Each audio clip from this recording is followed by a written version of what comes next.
Hello and welcome. And today we're going to look at emotional intelligence, social regulation. My name is Andrew Farquharson. I'm applied positive psychologist. And my name is Abby Twomlow. I'm a psychologist and psychotherapist. Hello, Happy New Year Oh for a yes, start. that's that as well. Happy New Year, and it will be Yeah, a we Happy haven't. New Year. Good.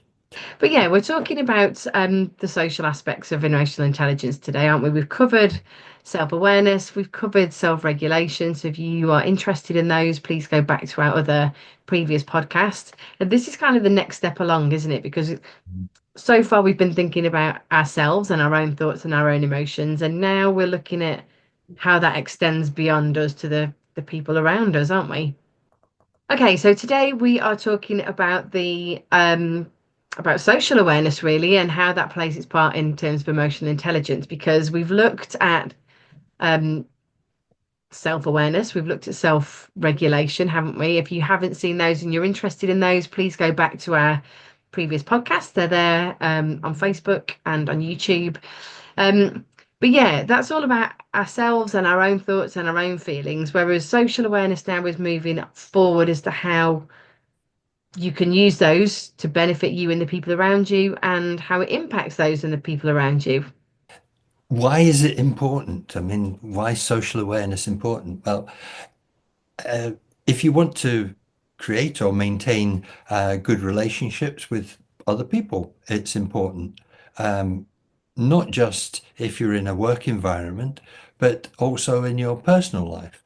Basically, people with high social awareness can sort of understand how other people are feeling. So it brings into the realm of empathy, not to be confused with sympathy. But we can talk more about that later. And people who have high social awareness can also pick up on things like nonverbal cues and the like, read messages, and just make people feel more comfortable, understand situations, which then helps trust and all sorts of other bits and pieces. So it's Yeah. very important. I mean, at the end of the day, as human beings, we're designed to be social creatures, aren't we? And unfortunately, we're living in a world where we're becoming less and less socially interactive. And, we see the young people of today struggling with that, really. Everything's a lot more digital, particularly post-COVID. I think this is a bigger problem. And then we're ending up with many more issues, which we won't go into today, but we are designed to be social creatures. We're designed to interact well with each other. Um, and social awareness, like you say, it's all about that communication, about that understanding somebody else, and also understanding how you potentially impact others, um, how to have good relationships with other people, how to be a good leader, how to direct people. If we're talking about schools and business, that's really important. How do you manage people well? Because I think, again, that's a big problem, isn't it? Particularly in schools and business. There's lots of different types of leaders, but I think you can tell where something is run by somebody that doesn't have good social awareness. That's when you end up in quite a toxic workplace. And it's always quite clear, I think, when a leader doesn't have that social awareness. Um, because if you've got good social awareness, then you're going to have a really strong team because you have a really good understanding of people and how they think and how they feel and how they interact with each other. Yes, and one of the key areas mentioned before about social awareness is the empathetic ability or empathy. Um, and so, what would you say is your sort of definition of empathy? Oh, like you say, it's difficult not to confuse it with sympathy. And I'm always a little bit cautious of the phrase empathy, really, because I think it's a bit overused. It's where you kind of put yourself in that person's position and almost experience how they feel themselves. So you you have an understanding of the way that they're feeling by sort of putting yourself in that position, even if that's Mhm. hypothetically. Um, but I do think there's quite a big crossover a lot of the time with empathy and sympathy. And I've even heard people talking about being over empathetic and really taking other people's emotions on board to their detriment, really. Yeah. I don't know if that's something that you find quite a lot with your clients, Andrew.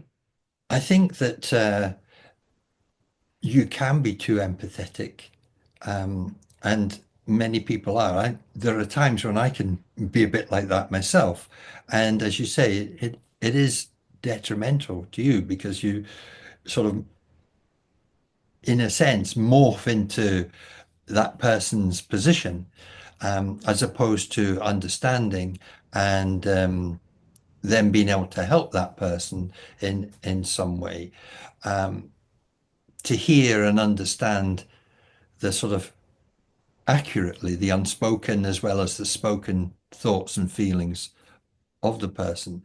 It it it is also not to be confused with sympathy, but you're right that there is a sort of overlap, and most people don't under, don't quite understand the difference between sympathy and empathy. Sympathy is, oh dear, what a shame, um, um, that sort of thing. I feel for you. Whereas empathy is understanding the position that somebody comes from, what how they're like the way they are, but not. It doesn't mean that then, in terms of relationships, that you allow that to take you over either. But if you understand how somebody is, or where they're coming from in the sense of how their feelings, how they react in certain ways, um, you can then work with that to their benefit, and also your own or the businesses or whatever it is. Um, Yeah. And the skills with empathy and social awareness, again, there's a bit of a crossover there, isn't there? Because actually being socially aware is not always something that comes naturally to people. I think people think that they're very socially aware, mhm. a bit like people think they're very self-aware, but actually they're not always. So I guess, what does it mean to be socially aware? What skills have you got to be able to do that? And for me, I think one of the prominent ones is sort of being present with a person and really actively listening. Yes, yeah, Active listening is actually something really quite difficult to do because we've got that inner monologue going on all the time, haven't we? So we're kind of talking to ourselves about what somebody's saying a lot of the time, or our brain can wander off, and actually being present and really focusing on what somebody's saying and listening without interruption or giving advice. And I think it's a really difficult skill. well, that's right. I mean, most people, when they think about listening, are listening usually to give an answer, or to, if they are listening at all. And there's sort of suggested that there's five stages of listening. Hmm. The first two are not really listening at all, and we can talk about this in perhaps in another day, in more detail. But just to give a really simple example, you could have, you're on your phone, and somebody's talking, and in a sense, you're sort of listening, but you're not really because you're too involved in what it is that you're doing on your phone. Yeah. And if you want to see that in action, just look around you, wherever you are, whether it be on the street or in a cafe, in a pub, on a train, on a bus, at home. Yeah. Yeah. It's just becoming more and more the norm, isn't it? Which is where we're starting to lack that social awareness, I think, really. And, I read something that sort of said, like, as people speak, we tend to be problem solving in the background rather than actually just listening to them to understand. Yeah. We're sort of listening with the intention of replying rather than listening to fully understand what somebody's saying. Yeah. And also the listening to replying, you might think, well, yes, I'm listening, then I can sort of help that person by replying to them. But most of the time, the reply is not to do with what the person has said as such.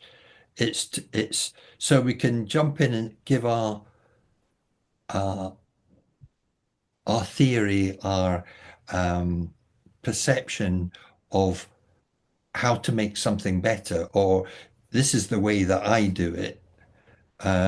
So you should try this or try that, as opposed from a ego point of view, as opposed to an empathetic point of view, if that makes any sense to you.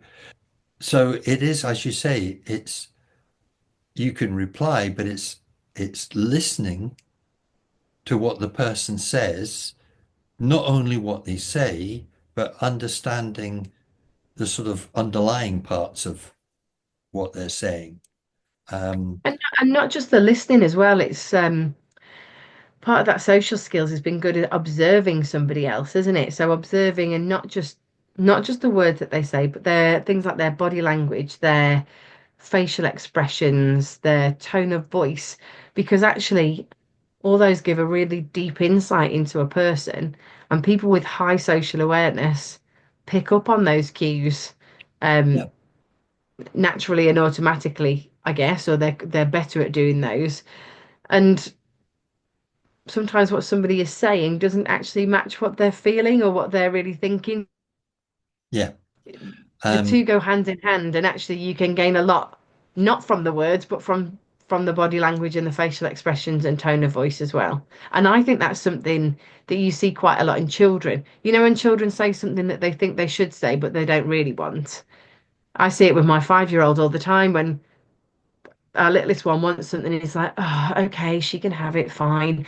He's saying, yes, she can have it and it's fine. And actually, his body language in his face is telling me the complete opposite thing.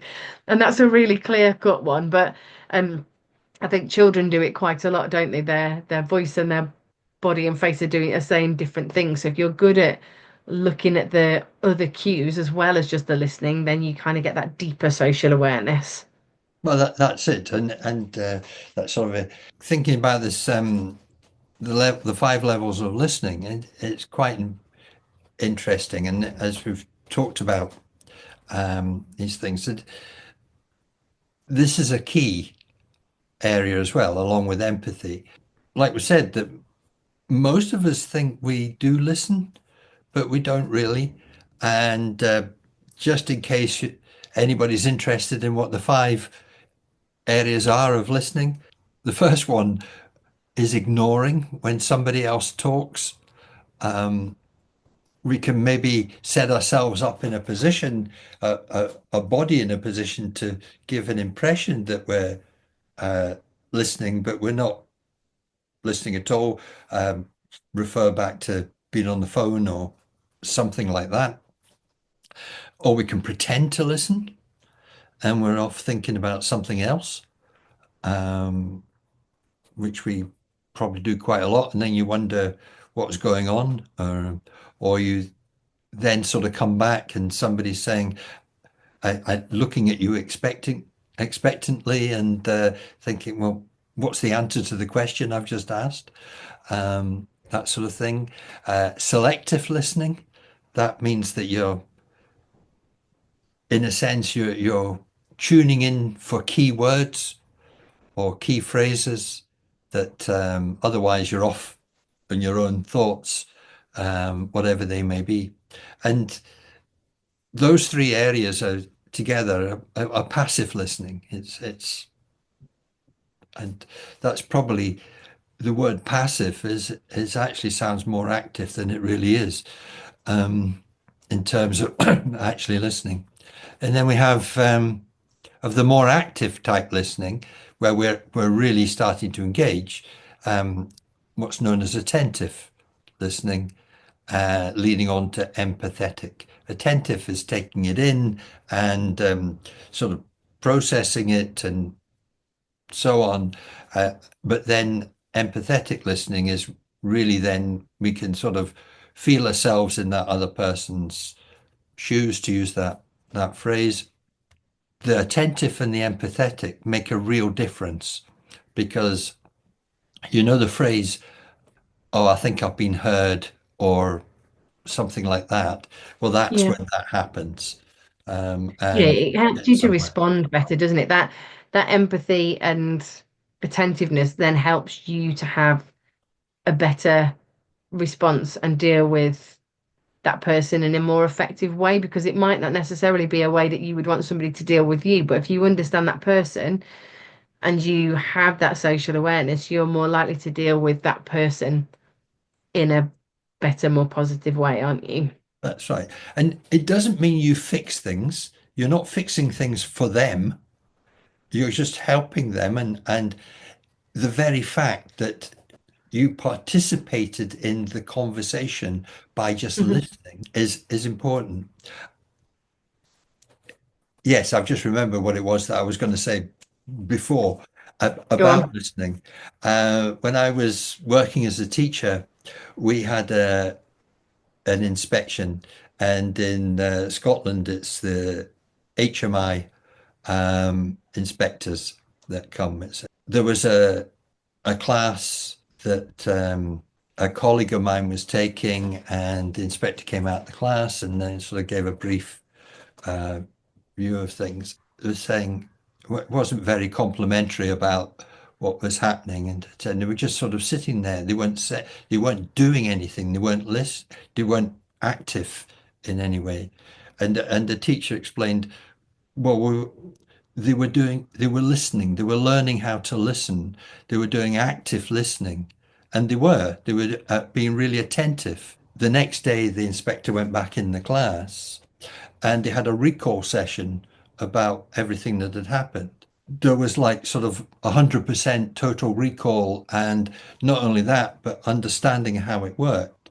The inspector seemed to not realize that listening was an important thing to be learnt. That's a bit scary, really, isn't it? That they don't understand that listening is a key point of learning. Yeah. Well, it's one of the key points of a conversation, you Well, know. and by listening as well, it's not just about listening to the words, it's about listening and interpreting to understand somebody else's emotions, isn't it? Yeah. It's not just about it's not just about taking in information, it's about how you use that information that you're taking in to interpret a person. I think I'm right in saying that, but that's what it is. It's about taking those different skills and using that to interpret the person in front of you. And every person in front of you is different. Yeah. Um, although I also think you can be socially aware collectively as well. They Hmm. call it reading the room. But if you're socially aware, I don't know if you're standing up and giving a talk or if you're a teacher in front of a class, you can soon pick up if people are, well, if you've socially aware, you can soon pick up that people are disinterested or they're not listening. If you were in a classroom with the opposite where people weren't listening, I'm sure that would have been picked up on in a heartbeat. Yeah. Um, but yeah, it's using that information to help you to respond in a good way, isn't it? If as a teacher, if you are sensing that your class are getting bored or that they're not finding it interesting or they're not listening, then you have to use that to adapt, don't you? Mhm. So it's taking that information and doing something about it, whether that's responding to an individual's person's ugh, ugh, whether that's responding to an individual person's comments or talk or emotions, or whether it is a bit more of a collective thing, depending on your situation. But you can learn to be socially aware. It's not always natural for people, Yeah. but it is something that you can learn and improve. It's a skill set, isn't it? So what tips have you got, Andrew, to improve social awareness? Improve your listening skills. Pay attention to how people are. And say you want to a tip for building up empathy is when you're talking to people or just watching, don't be distracted by other sounds and noises. Just sort of concentrate on them. Or you can actually, if you want to learn about non-verbal cue, cues. I don't know if I said that word right. Cue? Sounds very Cute. odd anyway. You could turn off the sound on your TV and just look at the way the actors and people are, and you can see if you can identify moods and so on. Could be a bit of a fun game. It's a bit like, when you're watching a film or a show or something, they very often have music in the background, and that sort of sets the mood, or Yeah. it reflects action or whatever it is. Um, would again turn off the sound. Just see how body language and so on. You're not sort of influenced by other outside events. You just see if you can start to read it. There's one no. There's one thing you can again I can do to look at how people interact, and this is maybe for the next podcast, but how people interact, so you can get some idea of that. Is maybe go to a railway station or a bus station and just see how people come off and are greeted, or and some people what sort of relationship. Try and judge what sort of relationship they might have. It's just a sort of handshake or a big hug or something. And this might sound a bit strange or odd, but you're then starting to notice how other people are. And Yeah. yeah, don't take it over You've the top. stolen you've stolen both of my tips there. I was going to Oh, do the sorry, muting the television. sorry. And yeah, I always find it really interesting when you're in a restaurant or somewhere to just take a few minutes to look around you at other people and those social interactions. It's fascinating. And looking beyond just the big body language as well, just look at how look at people's faces a little bit more and their eyes a little bit more. Um, I think one thing for me as well, a bit on the empathetic side, is to when people are talking about something, say how would I feel if that was me, if that happened to me? Yeah. I think part of the problem with empathy is it makes us assume that we know what somebody else is feeling and how it feels to that person. And that is where empathy can be a little bit dangerous, really, because we can't possibly feel the same as somebody else. Our interpretations are so different, but you can have a level of empathy by saying, like, how would I feel if that happened to me, if I was that person and I've been in that situation? But that doesn't mean that that person you're talking to does feel exactly that way. And I think acknowledging that is quite important as Mm. well. So, yes, try and understand how a person's feeling. Yes, try and put yourself in your shoes, but don't assume that you do understand how they feel or that you feel exactly the same way, because that can lead you then to give opinions and suggestions and advice that might not be right for that person. So I think don't make too many assumptions about other people's feelings either. No, that's a good point, because it can also then lead to a sort of that over empathetic approach, because what you then do is you take over their situation because you make it yours, um, Yeah, and you can get fully involved in that, and it can be disempowering for the other person if you become over empathetic, because you then yeah. think, well, I know how to fix this, I know how to do that, this is the way I would do blah blah blah, and it's it's disempowering at times. So I suppose really just as a final roundup, so social awareness is one of the key components really to emotional intelligence, and it's the first kind of thing that goes beyond our own thoughts and feelings. People think that they're good at it when they're not always good at it, particularly on the listening. So being socially aware is about practicing that active listening, being present and really listening to somebody, not to make assumptions or judgments, but to just listen and understand. Um, yes, to develop empathy, but not to the extreme where you assume you fully understand that person or their situation. Um, and about looking a bit closer at other people and their social interactions. Hmm. Have I missed anything? No, I think that's fine for now. I mean, if people want to come and do an in-depth course with us, then that is What we great. do? And that's what we do. Um, but come back right back to the key to all of this. It's self-awareness. The first thing that we talked about in emotional intelligence. And as you've already mentioned today, but I'll just restate it, it's something that you can learn. You don't think, oh, well, I'm not that very good at that, so therefore I can't be very good at it. You, it's something you can learn, and it just takes a bit of practice, but it needs self-awareness to understand that you don't understand if you understand. Um, yeah, so Just to finish on that brain boggler. that's right, yes. Uh, and people are saying, thank goodness for that. Um, so I'll just say cheerio and see you next time. Bye bye. Yeah, thanks for joining us and see you next time. Bye.